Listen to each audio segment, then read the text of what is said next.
Je m'appelle Vincent Diallo, ça fait 4 ans maintenant que je suis ici et je suis investisseur en venture capital.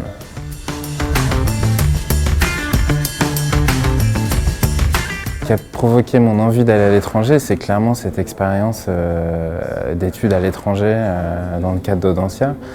C'était la première fois que j'habitais aussi longtemps à l'étranger, 6 mois, et ça m'a permis de rencontrer la diversité. Et ça m'a donné envie d'en découvrir encore plus. Donc, non, vraiment, tout commence là.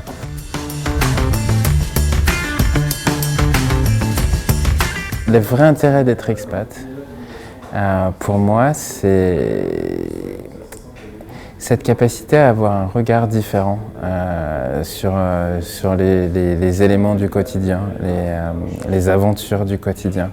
Dans le sens où l'extraordinaire peut se passer au coin de ma rue à Paris ou à Nantes et je vais pas le noter, alors que comme j'ai les yeux beaucoup plus ouverts dans une culture que je ne connais pas, je vais le considérer à l'étranger. Et du coup, par retour d'expérience, on peut avoir cette même accès à l'émerveillement aussi à la maison. Et c'est ça que ça déclenche.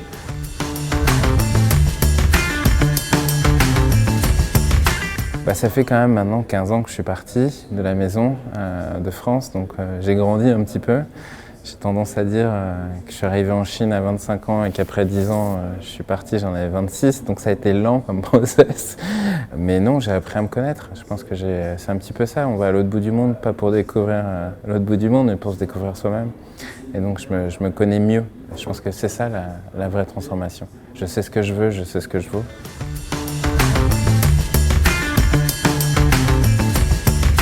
Qu'est-ce que je conseillerais à un jeune diplômé qui hésite à franchir le pas? Je pense que c'est rare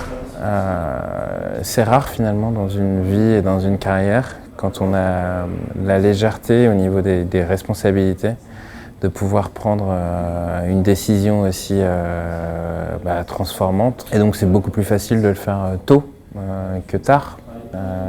Ça demande moins de ressources, on est plus flexible, donc c'est l'occasion.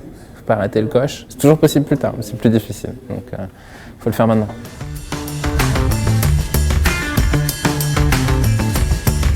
Mon message, ça serait évidemment, n'hésitez pas à découvrir d'autres cultures et de s'y intéresser. J'ai envie de dire que tout est intéressant à partir du moment où on s'y intéresse. La deuxième chose, c'est n'hésitez pas à prendre des risques. Ça paye. Et on a tendance à être un peu risque-cote verte. En subdeco, et je pense qu'il y a moyen d'être un peu foufou et c'est comme ça qu'on s'amuse et que c'est comme ça que les belles choses arrivent, pas avoir peur d'avoir mal. Et le troisième point, c'est de vraiment identifier ce qu'on aime, ce qui nous anime et d'aller directement là-dessus, plutôt que de passer par des détours qui finalement sont pas forcément nécessaires au-delà du fait que ça nous fait grandir. Mais il faut faire ce qu'on aime.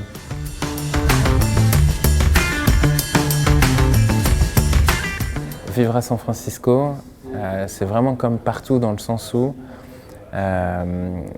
il y a des vrais avantages et des vrais inconvénients. Pour avoir vécu maintenant dans quelques grandes villes, je crois qu'il n'y a pas de grande ville parfaite. Bon, moi, en plus, je viens d'une petite bourgade. Mais il y a toujours des avantages et des inconvénients, et les avantages et les inconvénients, et vice-versa. Tout est loin d'être parfait à San Francisco. Maintenant, comme beaucoup d'autres endroits, c'est un endroit qui est aimable et qu'on apprend à aimer. Mais ça met du temps. Voilà. Ça fait 4 ans que je suis là, ça fait 2 ans vraiment où je suis bien. Voilà. Donc, même si c'est San Francisco.